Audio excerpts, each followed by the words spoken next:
Welcome to Awesome Movie Year, the podcast where we take a look back at an awesome year for movies, which is every year.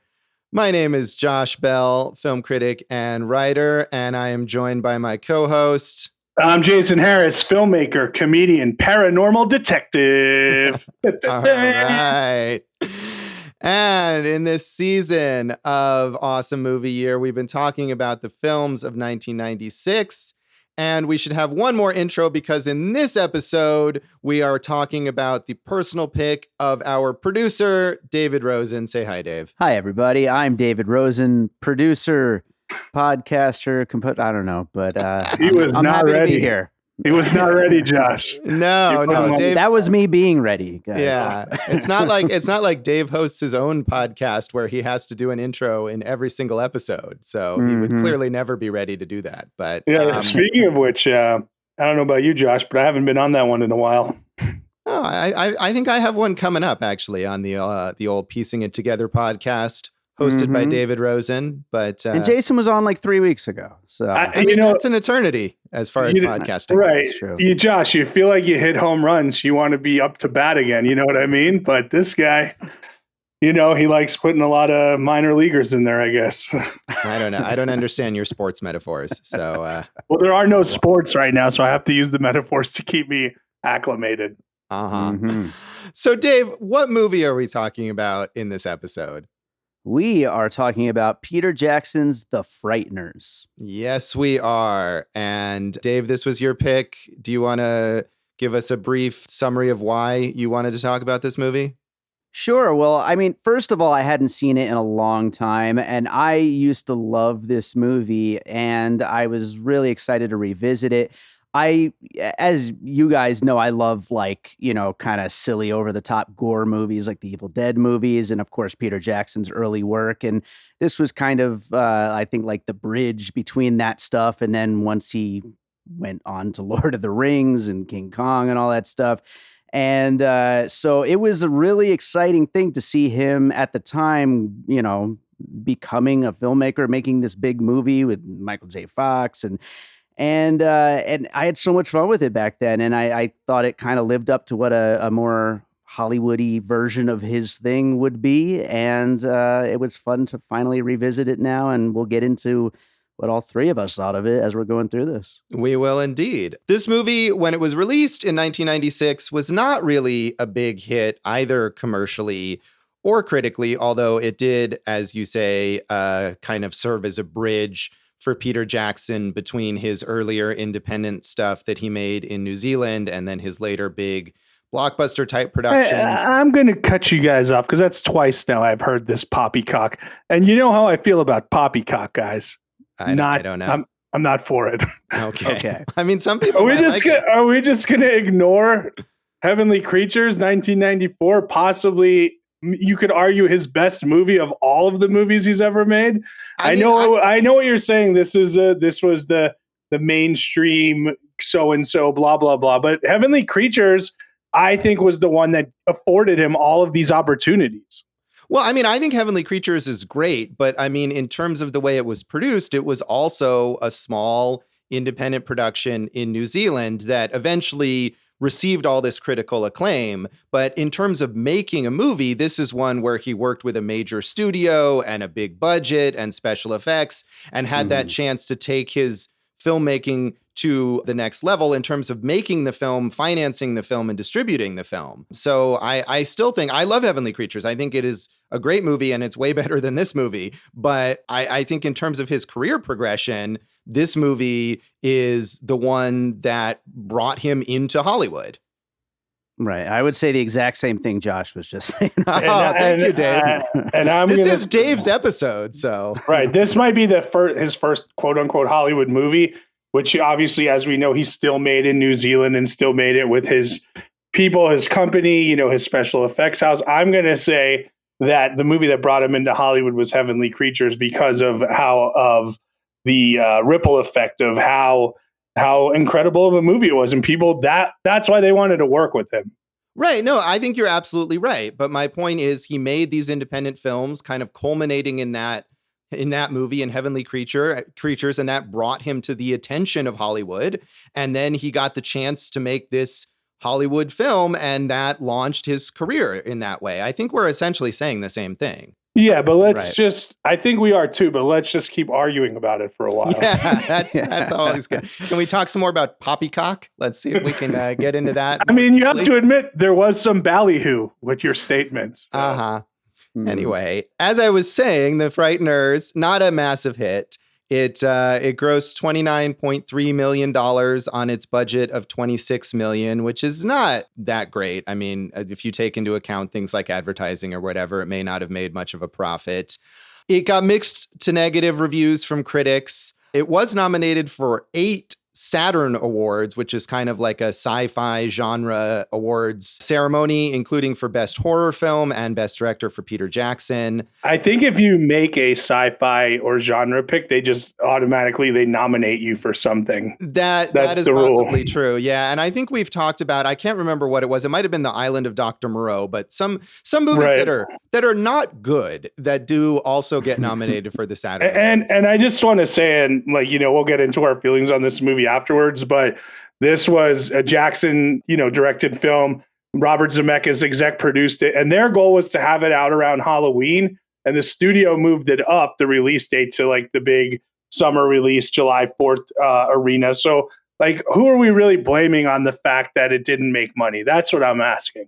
Right. Yeah. I mean, this was a movie that the studio had a lot of confidence in, and maybe had too much confidence in that they rushed it out during that period. They gave them a bunch of extra money in the budget to finish it in time, but it meant that some of the special effects had to be kind of pushed through, where maybe they could have taken a little extra time to work on it. And not just that, the advertising was a bit murky. Like the posters were just like, what? And again, the real lesson here is don't fuck with Independence Day, bro.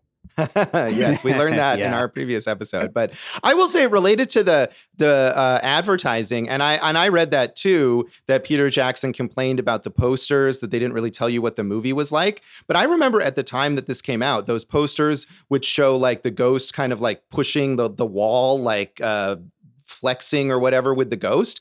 Those are great posters. They're really evocative. Like, yeah, they don't tell you what the plot of the movie is, but I remember looking at that poster in 1996 and thinking, whoa, what is that? I want to see that. So I don't know if the marketing is really to blame here. It reminded me of one of those box arts you'd see when walking up and down the aisles of Blockbuster in the horror sections. Yeah. No, you're right. I take it back. Peter Jackson, all your fault. Marketing people, you guys are great. No, but I mean, if I'm going to defend Peter Jackson, and I agree with you, the cool imaging and like the kind of flip the card one way or the other, and you're seeing something different. But maybe it didn't capture the tone of the film. Can we agree on that? Right. Yeah, I think maybe that's true. And I can also say that for me personally, I like seeing that poster, thought, wow, that looks cool. I want to see that. And then when I did see it, I was quite disappointed. So maybe the marketing is to blame. That's your face he just smashed, Dave. Yeah. The movie, again, the reaction from critics and from audiences was kind of mixed to negative. It got a B- cinema score from the audience polling service, which is not great. 2 thumbs down from Siskel and Ebert, who really did not like it. In his written review, Roger Ebert gave it 1 star. And this is, I feel like, one of my favorite Ebert reviews that we've quoted in a while. He said, "One of the more excruciating experiences for any movie lover is to sit through a movie filled with frenetic, nonstop action, in which, however, nothing of interest happens. The Frighteners is a film like that, a film that compels me to break my resolution never to quote Shakespeare's full of sound and fury signifying nothing. It's like watching a random image generator. It is better, I think, to sit through a movie where nothing happens than one in which everything happens. Last year, I reviewed a 9-hour documentary about the lives of Mongolian yak herdsmen, and I would rather see it again than sit through The Frighteners." So that's Ebert. What was that documentary called? I don't know. I should have looked that up. Maybe we can do that in a future episode. I don't want to watch the 9-hour project, but I definitely want to research why it was a 9-hour documentary and everything. Yeah, that is a long, I mean, only like Showa is that long, really. Right. So And we talked on Dave's podcast and piecing it together. Quick plug for you, Dave, about Honeyland, about the beekeepers and the bee farmers in what country was that in, Josh? Macedonia, I think. Yeah, which is a great movie, but that has nothing to do with the Frighteners. But that's what the Mongolian yak farmer thing reminded me of. So yeah, that movie is. I found that movie kind of boring, but that's not really the subject of this podcast. Other critics were kinder than Ebert and Siskel were. Kenneth Turan in the LA Times said, "The Frighteners is out of the ordinary run of things, the kind of major commercial project that usually comes from slick, standard issue directors. It arrives this time courtesy of New Zealand's dark and eccentric Peter Jackson, with results that are saucy, scary, and pleasantly unsettling. Best known for the reality-based Heavenly Creatures, his most recent film, Jackson had an earlier career as the splatter impresario behind Bad Taste and Brain Dead. In The Frighteners, he returns closer to those roots, making a movie so busy and chaotic it creates the illusion of careening out of control directly in front of us.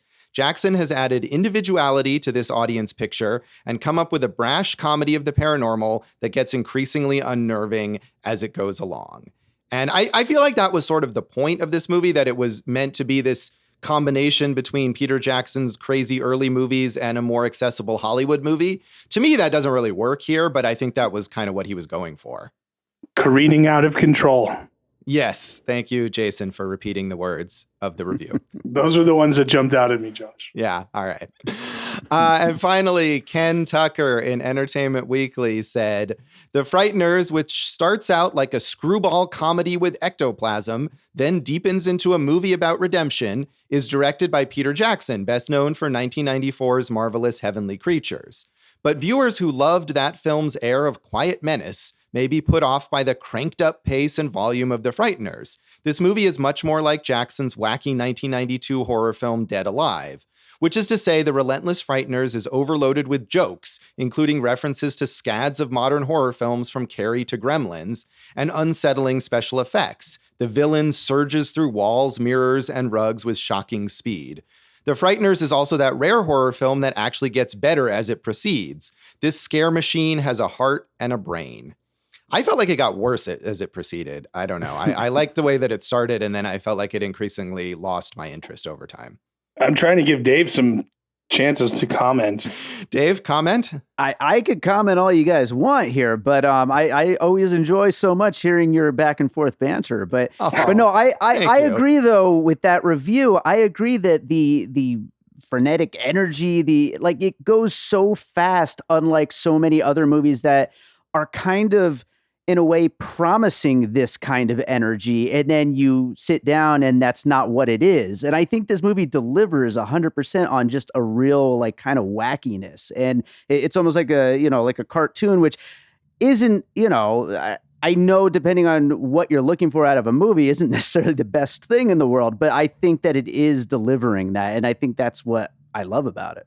Yeah, it definitely goes in a lot of different directions. And that's one thing that is being praised there in that review. And on Siskel and Ebert on the show, they really disliked that. Ebert said something to the effect of, it's a comedy, and then it's a horror movie, and then it's an action movie, and it doesn't do any of that well. It doesn't pay enough attention to any of those because it's doing all those things. You're not getting any one of them done at the highest level beyond the special effects. Yeah. So as I said, I did see this maybe in 96 or soon after. I don't think I saw it in theaters, and I think it maybe didn't play that long. Again, it wasn't a huge hit, but I probably rented it at some point, likely because of that poster. I feel like I remember seeing that and thinking, what is that?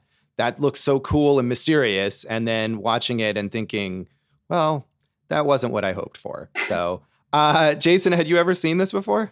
I did see it in the theater, Josh, because as we know, I'm a more diligent movie fan than you. Oh, yeah. No, I saw it in the theater and I did not like it. And that's one of the reasons I was excited to revisit it, because obviously so much love for Peter Jackson now. And if you'd like me to give my opinion, I can, but I think we are going to wait on that. We will get back to that. Dave, you said you had seen this. Did you get to see it in the theater? I did. I'm almost certain I saw it in the theater, maybe more than once, because, like I said, I loved it at the time. Yeah. All right. Yeah. Well, let's come back then and give our general thoughts on The Frighteners.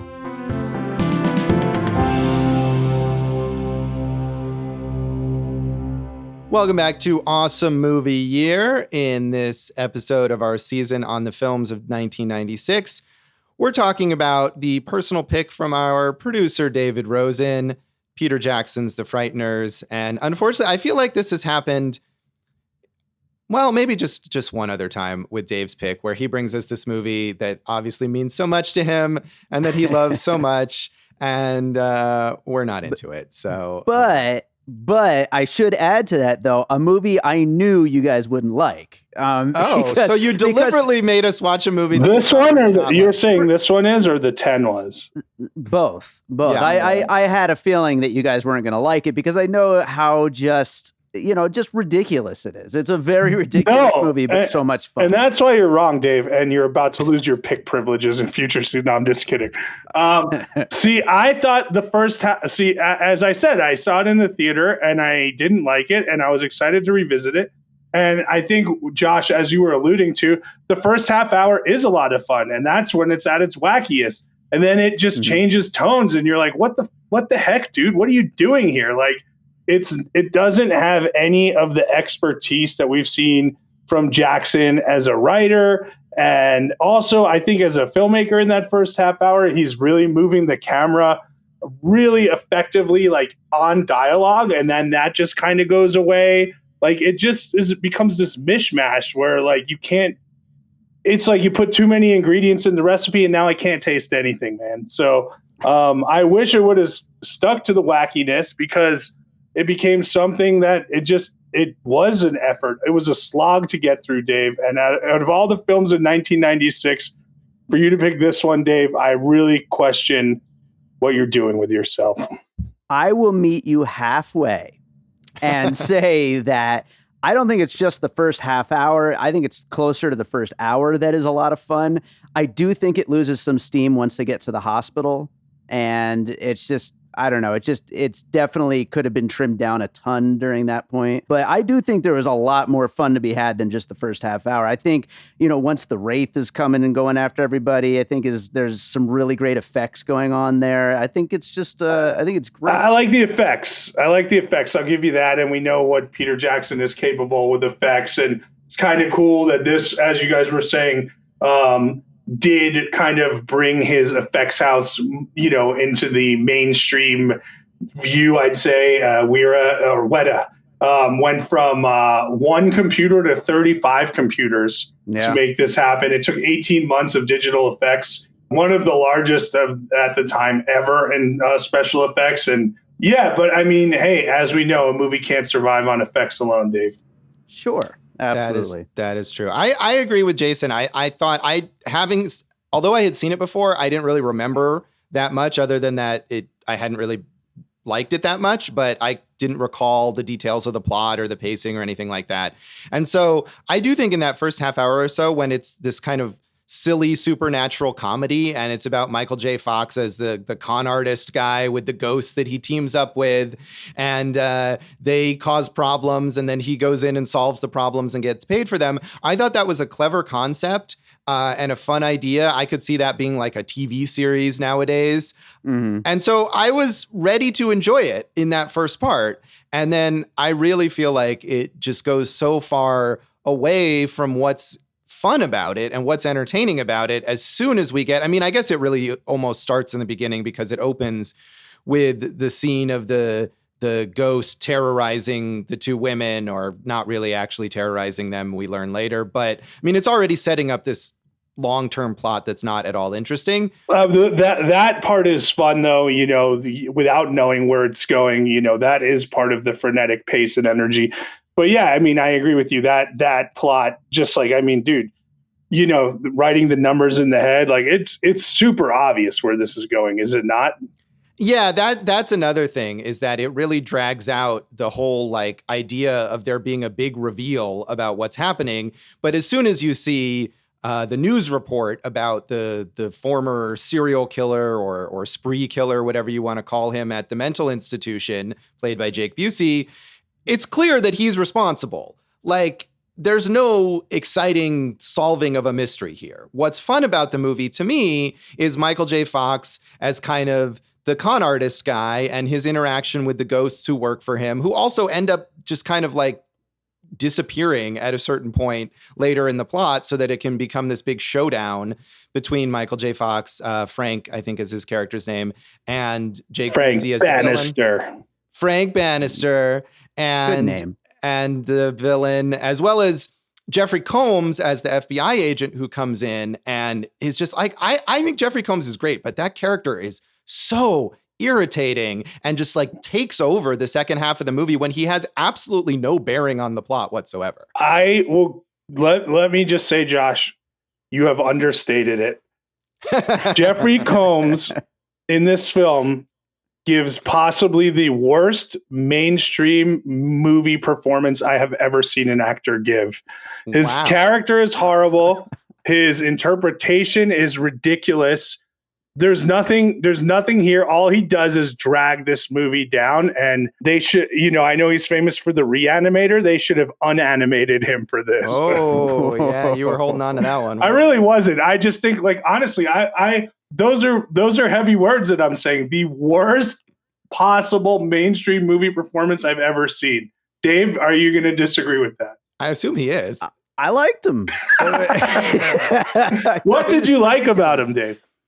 I just think it's such a ridiculous character, and I think it's exactly what I'm looking for out of when I'm signing up for bigger version of the early Peter Jackson world. That's what I'm looking for. I'm looking for totally ridiculous, totally over the top. But he's in those movies, and none of the other characters are. All these guys are in this more mainstream version, and I think, Josh, I agree with you. Michael J. Fox, kind of fun as this con man type. Once he became like serious and brooding, like I was like, dude, this isn't fun. This isn't the Michael J. Fox I want. Like, I didn't even enjoy him, and it kind of bothers me that this was his last leading man role. And yeah, because like it just didn't work, dude. And he went. I get it. He's this pained clairvoyant type who's using the ghost to make money, and then he has to redeem himself, but that doesn't really work. Like it just flips without any type of realization, or any type of journey for the character. And there's just so much laziness in there that pissed me off. And I hate laziness in writing, guys. Example, when they are at the hospital and we see Lucy, trapped in the elevator, and Jeffrey Combs, what's his name? Milton Dammers, right, is at the hospital. Mm-hmm. And Michael J. Fox has no idea that this dude who's been trying to murder him is also at the hospital. When he links up with Lucy, he's like, oh, I will go put these ashes in the church. She at no point says, be careful, that man who is trying to kill you is also in the hospital, likely trying to kill you again. Okay. Yeah. Okay. I see where you're coming from, Jason. Yeah. I do think the writing is very inconsistent in this movie. And I don't hate Jeffrey Combs here as much as Jason does, but he did increase. Like, I think the problem too is that when he first shows up, you're like, oh, here's this weird side character, and that's okay. But he becomes such a central element of the movie in like the third act that he just takes it over, and he sucks all the energy out of it because he's giving this ridiculously big, over the top, irritating performance that takes attention away from everyone and everything else. Yes. And he's not even important to the story. So Josh, this basically takes place over like 3 days, it feels like. I mean, it's not a real long like time. 3 years when you're watching. But I mean, at one point, like, because Michael J. Fox, he starts calling Lucy Luce, like they're on like nickname terms. And I'm like, where is this coming from? They were at dinner once and like now are on the run for their lives. And like, just little things like that bother me. At the end, when, spoiler alert, there's a moment where Michael J. Fox's character goes to heaven or the other side or whatnot. And he sees those two ghosts who have been helping him the whole time. That kind of nerdy ghost from the 50s is his name, Stuart, I think. Stuart. So. He goes, the chicks up here are great. And it's like, what? This has never been a character trait of yours throughout this movie, like that you were just looking for afterlife babes or something like that. Like, it's so inconsistent and just so below the capabilities of Peter Jackson. The only thing I could possibly say, against what you're saying there, I completely get it, but I'm watching this movie as like a live action cartoon, and I don't look for script inconsistencies in a cartoon. But Dave, it stopped being a cartoon like 30 minutes through, I think, is the problem. Like Josh and I. You literally did say it did once it got to the hospital. What Josh and I said it slowed down. I said it slowed down in the hospital. It wasn't as fun. But I think the movie itself as a whole, I think, keeps up for the most part, almost the whole movie. I mean, and I disagree. I think it does start out in that cartoonish kind of mode, and it's funny and it's silly. But once we get bogged down in the actual plot, which is about this guy who went on a murder spree and killed 15 people, which is funny. I'm just joking. Yeah, I mean, but I think that could, maybe even that could be funny, but I don't think the movie presents that as funny. I think it's presenting some stuff as funny, especially early on. And the idea of Frank as this fake ghost investigator and his little equipment that he shows up with and the little bag that he puts the ghost in. And all of that is meant to be silly. But I think as the movie goes on, it definitely takes itself seriously. It takes that storyline about the killer seriously. And also it takes the whole backstory seriously about Frank and his pain about his dead wife and his guilt and all that stuff, which didn't work at all. And Jason, you were talking about Michael J. Fox, and I like Michael J. Fox fine, but I think he's horribly miscast in this movie. And he's kind of fun in that first part, in the wacky part, but I feel like he really does not carry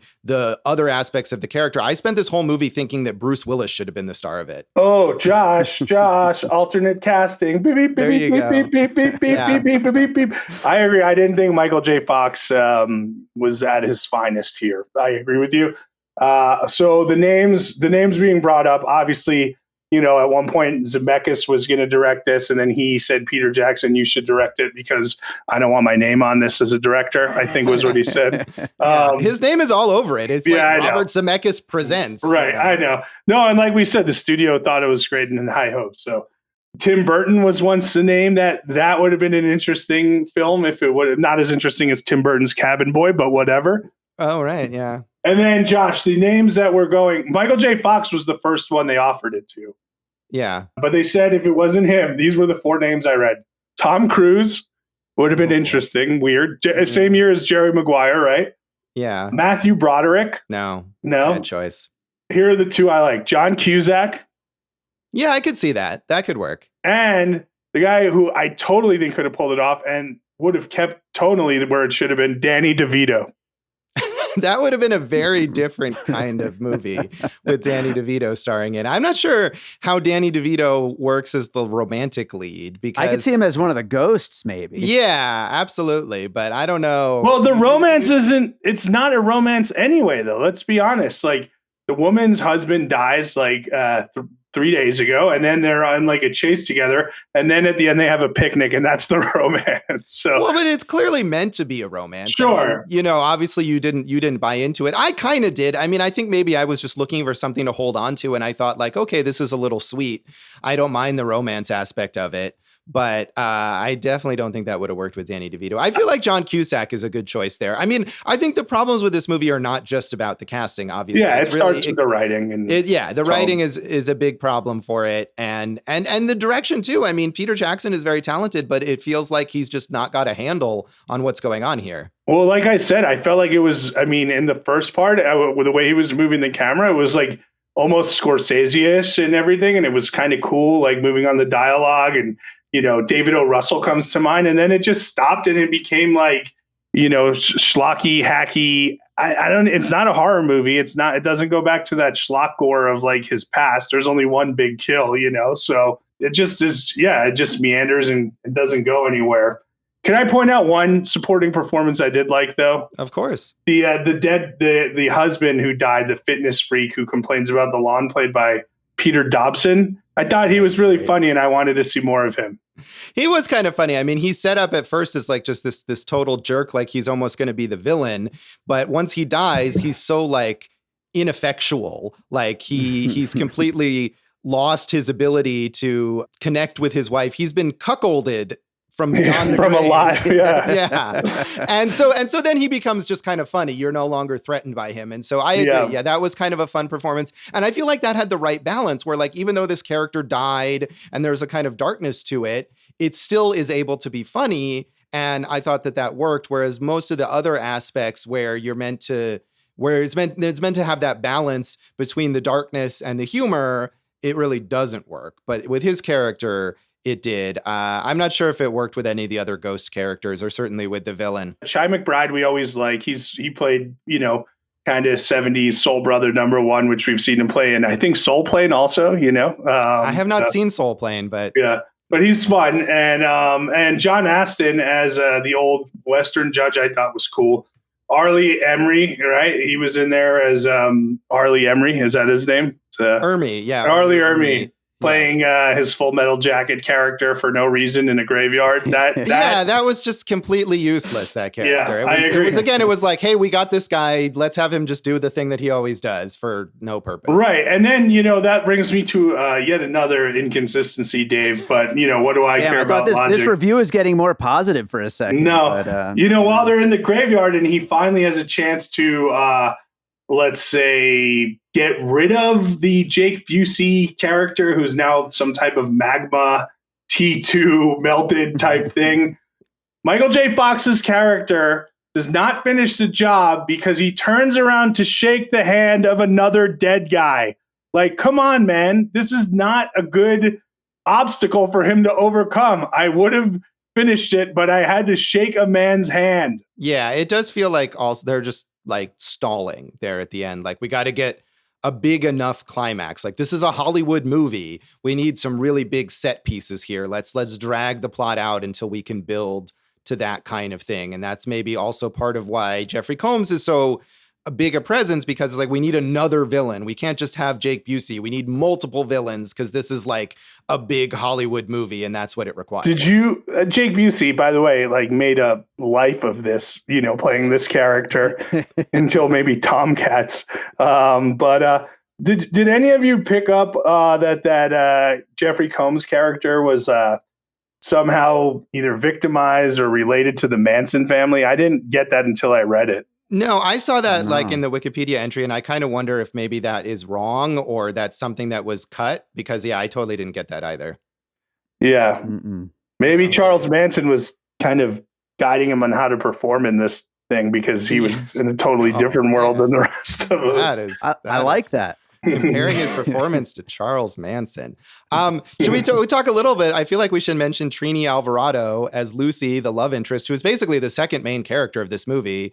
And this is really the only like major movie she ever had a big role in. And I kind of liked her. She was sweet. And for what that character is supposed to be, I thought she did a good job. I don't know if there was any alternate casting there that you found, Jason, but I had no problems with her. I had no issues with her. And what about Dee Wallace Stone as the lover or the follower, perhaps, who is still in love with the Jake Busey character, even though he's dead for 15 years or 20 years? Yeah, she's fine. I mean, Dee Wallace is somebody who's like a horror icon, and she's been in a million B movies and cult movies and stuff like that. And she was good enough. She was crazy when she was meant to be crazy, and she wasn't when she was not. I mean, I feel like compared to Jeffrey Combs, who's also like this big cult icon, her performance maybe fit a little more. Like, it didn't overwhelm the scenes that she was in. So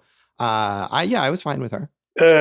Okay, fine. No, what were your feelings on? I don't know. I mean, it's just like again, we're seeing things that don't pay off. Like, hey, she's here at the beginning. Now we're not going to see this character for another 38 minutes. And now she's going to be a main character in the end of Act 3. Like, it just not a good weaving of this tapestry, Dave.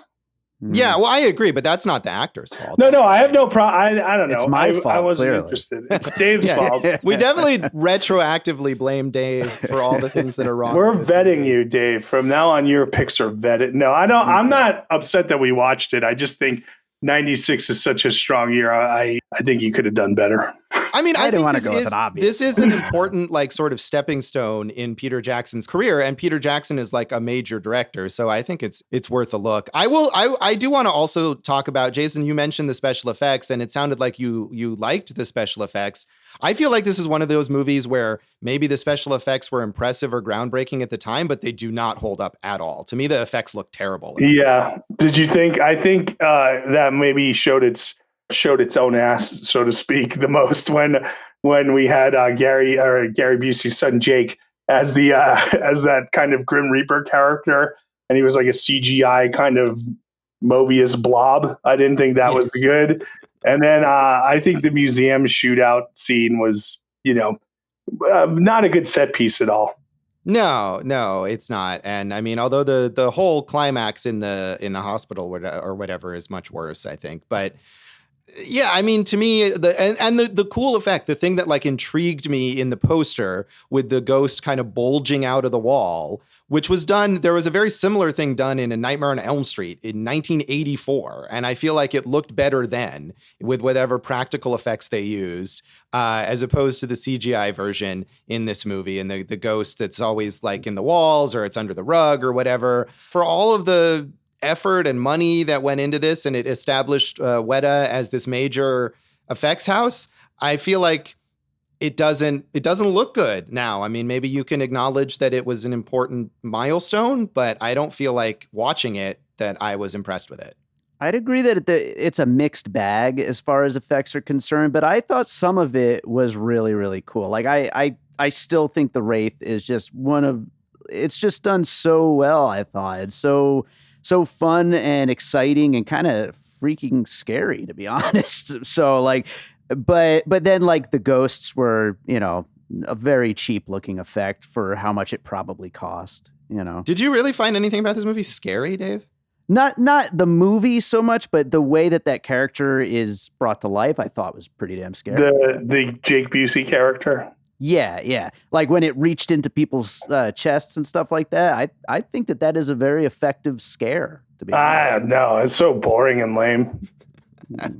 You're boring and lame. Yeah, there we go. So, should we give you want to give Dave the final word on this to say something positive before we give our ratings?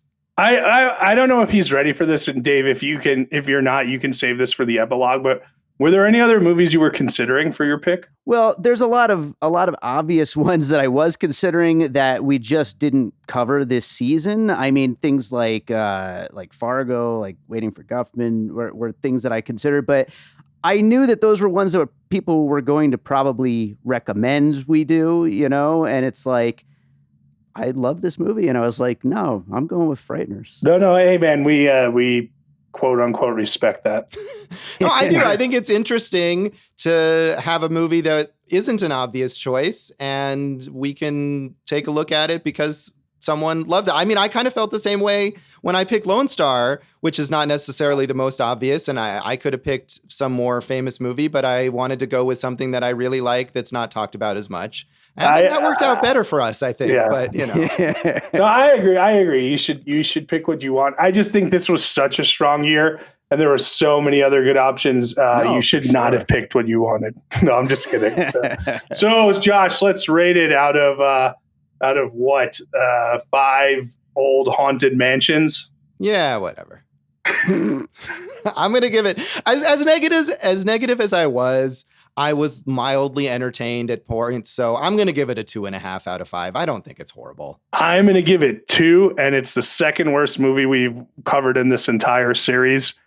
In our whole podcast? Yeah, absolutely. The only worst movie was I Know Who Killed Me with Lindsay Lohan. So wait, are you saying that you think that North is a better movie than this? Yes, I am saying that right to your face. Oh my God. Wow. Okay. And if I am going to recall one movie that this reminded me of that we covered, I would go back to season 1, Cemetery Man, which is just a wild crazy just cluster that doesn't work in a much more beautiful way than this.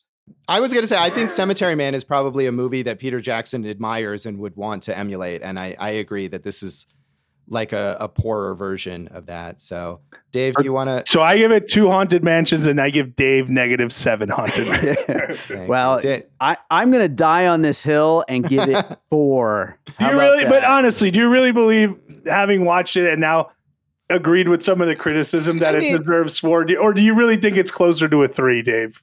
I think we can credit Dave with his own taste. Come on. Yeah, well, it's a personal 4. I'm not rating this based on, merit or anything like that. No, are you? Upon the 4. rewatch, did you really feel this was a 4 out of 5? Oh, I loved it. I had so much fun with it. Yeah, it was great. Yeah. Well, on that note, we'll come right back and talk about the legacy of the Frighteners.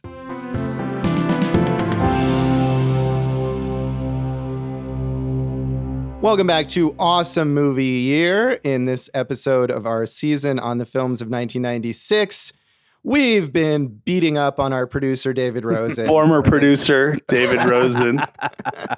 For his pick of Peter Jackson's The Frighteners. And I mean, I will say, as much as we maybe didn't really like this movie, it is a very important movie in Peter Jackson's career. And Peter Jackson himself is an extremely important director. He's a major figure in Hollywood and has been for the last 20 years or so. Yeah. And it does have his fan base, not just Dave.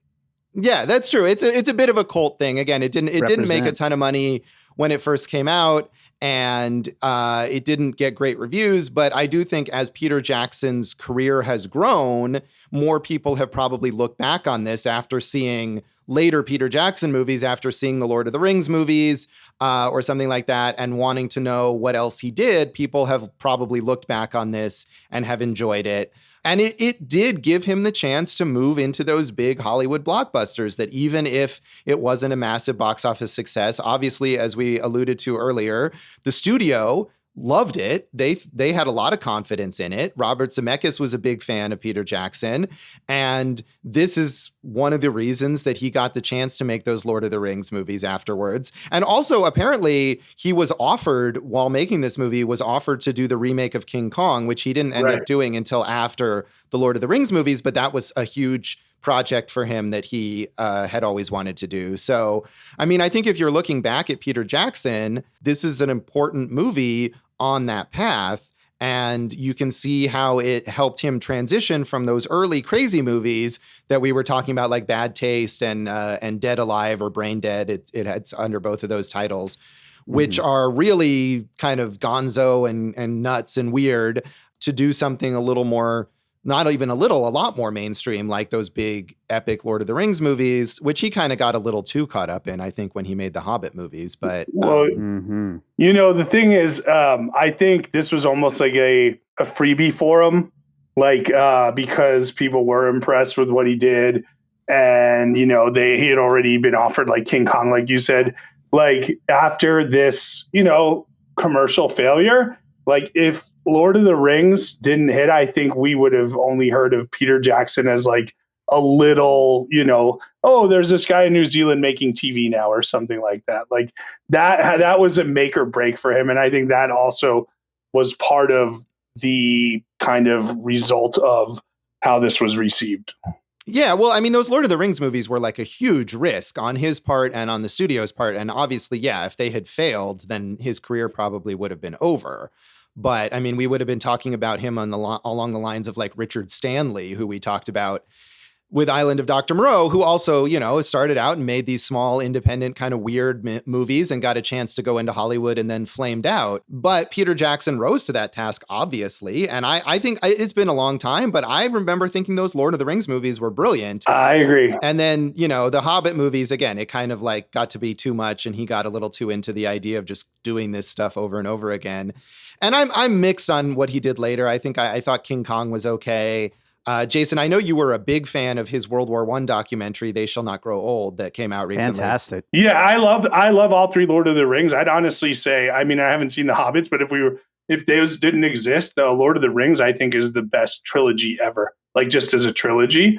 So, and then I avoided the Hobbits because I didn't want to ruin it like I ruined Star Wars for myself. But I do. They Shall Not Grow Old it was one of my favorite movies of, what was it, 2018 or 19. I think that is really showcasing the absolute most brilliant aspect of what he's able to do with effects, which is, again, to use the word reanimate. You take old World War I footage and bring it to life, colorize it, kind of bring it into your face. It's 3D, but you don't have to see it in 3D to really feel it. Like, it's incredible. I love it. I will watch any documentary that comes out with this type of technology. I know he's doing a Beatles one next. So look, no hate on Peter Jackson. Some up, some down. King Kong was mixed, right? I mean, if Dave had the same track record as Peter Jackson, we'd let him go on this one. Well, I feel like Dave has given us 3 picks. One for me personally. Last season we talked about UHF, which is that was fun. Nah, and that's one of my favorite movies ever. So I'm okay with going with Dave for what he picks next. Is this what we talked about today worse or better than the 10? This is worse. Oh. I think this is better, actually. And honestly, I don't mind seeing either, but I kind of did want to see the 10 because it had gotten through. But Dave, again, I'm a little worried because last time was Weird Al. This time, Peter Jackson. Are you just picking people who have similar hair as you do? We're going to watch a John Turturro movie next. I would love that. So. Yeah.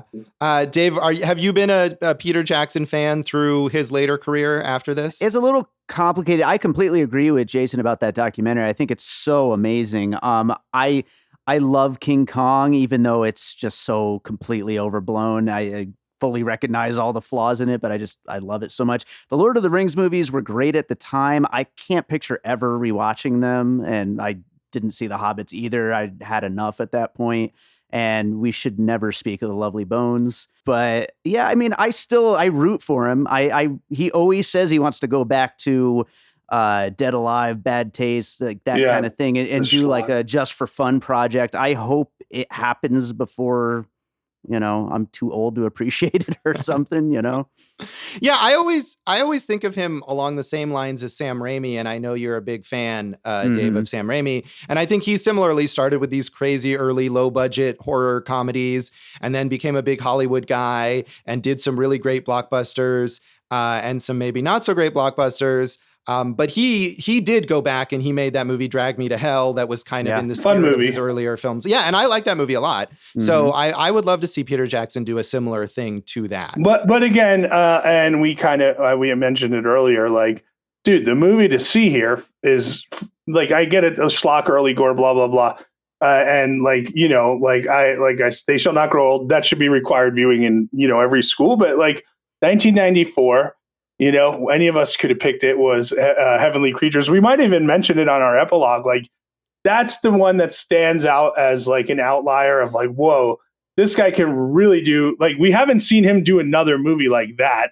Maybe he attempted it with like Lovely Bones, but like, that movie is awesome. I agree. That is awesome. And I do think he was kind of trying to recapture some of that with The Lovely Bones, and it didn't really work. But yeah, I think when that movie came out, it seemed like he could have been someone maybe, instead of a career that more closely resembles like Robert Zemeckis or even Sam Raimi, he could have had a career that was more like Terry Gilliam and do these kind of weird magical realist things that take on serious themes. And that definitely did not happen. But I think Heavenly Creatures has that really effective balance. And I haven't seen it in a long time, but I do remember thinking it was great. Is it weird though that, he made that movie and, we know it's Kate Winslet and Melanie Linsky, and then he named the lead female in this movie, her last name is Linsky. Melanie Linsky has like a 2-second cameo in this movie. She plays one of the other police officers and she doesn't even have a line, but I don't necessarily think that that's weird. I mean, I think that movie, like Melanie Linsky, is also, I think, from New Zealand, and they kind of both broke out with that movie. I'm sure they have like a bond because of that. So he named a character after a friend of his. I think that makes sense. All right. I'll give you that, Josh. Yeah. Here's a fun piece of trivia. 2 movies from 1996 featured covers of Don't Fear the Reaper. This was one. The other was? I don't know. Not sure. Just give us the answer. Scream. The movie is called Scream. Oh, yeah, that makes sense. Yeah. That makes sense. I had one more thing on the legacy. Please, yeah. Very important thing, Josh. Yeah. I mentioned that I like Peter Dobson in this movie. Yeah. New Jersey native, by the way. And I looked him up and, he was a working actor, but it said he completed a movie last year. And get this, Josh and Dave, the movie's called Asbury Park. And now let me read you the log line to Asbury Park. No. Hot summer nights, neon lights, and rock and roll filled the air as the last of the greasers held onto the boulevards in 1994, Asbury Park, New Jersey. Sign me up, buy me a ticket, take my money, baby. Yeah. Thank goodness we got a Bruce Springsteen reference. I didn't say anything about Bruce Springsteen. You just associated it because that's what you would associate it with. I'd watch that. I'm of sure course they're you'd going to watch that. It does sound like The Wild, the Innocent, and the East Street Shuffle, like as an album. Like, hey, let's just turn this into a movie, though. You're right. Yeah. I feel like we have to talk about Michael J. Fox in the legacy here, though, because as Jason, as you said earlier, this was basically the last like leading role that he had in a movie. He went on right after this to star in Spin City on TV, which was a huge hit and went on for many years. And of course, he had continues to have his health issues, but he's worked really through all of that. And still, though, basically just in TV. He had another sitcom that I think lasted for like one season called The Michael J. Fox Show. And he had guest starring arcs on like The Practice. And I think even recently Rescue Me. There you go. And on The Good Fight recently. So, but I mean, there was a time when Michael J. Fox was like the biggest star in Hollywood. And it seemed like this was basically like the end of that time. Well, two things about that. Yeah, he does definitely we hear the girl next door. Michael J. Fox is the boy next door, right? Like he could totally be your pal, your buddy, the guy you hang out with. But from what I read, he chose after this, like he just like, I don't want to do this anymore because he wanted to spend more time with the family and, be a dad, be a husband. So that's why he went to TV and that's kind of how that happened. Yeah. I mean, it seems like it worked out fine for him, but I think again, like, I almost forgot that he was such a big star, even going all the way into 1996. And I mean, I knew he was the star of this movie, but I guess like the idea of like a major Hollywood movie starring Michael J. Fox in 1996 didn't quite compute to me. But I mean, obviously he was the number one choice. What's your favorite Michael J. Fox movie not named Back to the Future? Man, I don't know. I feel like I haven't seen a lot of those movies. So. I got an answer. Yes. The Frighteners. Oh, boo. Set him up for that one, Jason. You're a garbage pile, dude. We mentioned Trini Alvarado, who really never became a big star. She was very much not into being in the spotlight, and she hasn't even acted in recent years. And I think Weta, that's a big thing here too, that this was a movie where they demonstrated what they could do. And now that's one of the like major special effects houses in the world. And my issues aside with the effects, obviously, like as a showcase for that company, this movie was a huge success. Hey, you remember Michael J. Fox on Scrubs? Didn't he play like a tormented doctor for? All right. So I don't know. I wasn't a Scrubs viewer, so I missed that. But that sounds about right. American President. That wasn't your favorite, Josh? I have not seen that actually. But given how much attention we pay to Rob Reiner on this podcast, maybe we'll do an episode about it in the future. Doc Hollywood. What about The Hard Way with James Woods? I remember that one. Yeah, I remember seeing that as like a 12-year-old or something, but I can't really speak to anything about it. I think I saw Doc Hollywood as well, but of course, the major thing about Doc Hollywood is how it was remade by Pixar as Cars. That's yeah. Let's not forget Michael J. Fox in Light of Day, with the theme song written by Bruce Springsteen. Okay, coming up next week. Thank you. Dave, did you want to say anything else about the legacy of the Frighteners? Teen Wolf? I just would leave it with there, like you guys did mention, there is like a kind of a bit of a cult following for this movie. And so to those of you out there, I hope I did a good enough job trying to defend it a little bit. We'll see if the cult of the Frighteners comes after us for this movie. So that's the Frighteners, and that's this episode of Awesome Movie Year. You can follow us on social media. We're on social media at awesomemovieyear.com, Awesome Movie Year on Facebook and Instagram, Awesome Movie Pod on Twitter. I'm Jason Harris Comedy on Facebook, Instagram. Go for jason.com. Winning Webby Awards left and right. And Jay Harris Comedy on Twitter. You can find me at joshbellhateseverything.com, at joshbellhateseverything on Facebook, and at Signalbleed on Twitter. And as much as we gave him a hard time, you should definitely listen to our producer, David Rosen's awesome podcast, Piecing It Together. You could check out Piecing It Together wherever you listen to this great podcast, and also follow us on social media at Piecing Pod. And don't forget to join our Facebook group, Popcorn and Puzzle Pieces, where I'm hoping to get a nice long thread going talking about this movie. So. I think you'll get, we know there's going to be a few who side with you on this one. Hi, Chad. Yeah, a couple of weirdos. What do we have on our next episode, Jason? Hey, it's a real future cult classic. Not like this bum of a movie that we just covered. The cult classic from 1996, the very controversial David Cronenberg picture, Crash. Talk about a crazy movie. That is going to be an interesting discussion. So tune in next time for Crash. Thanks for listening to Awesome Movie Year.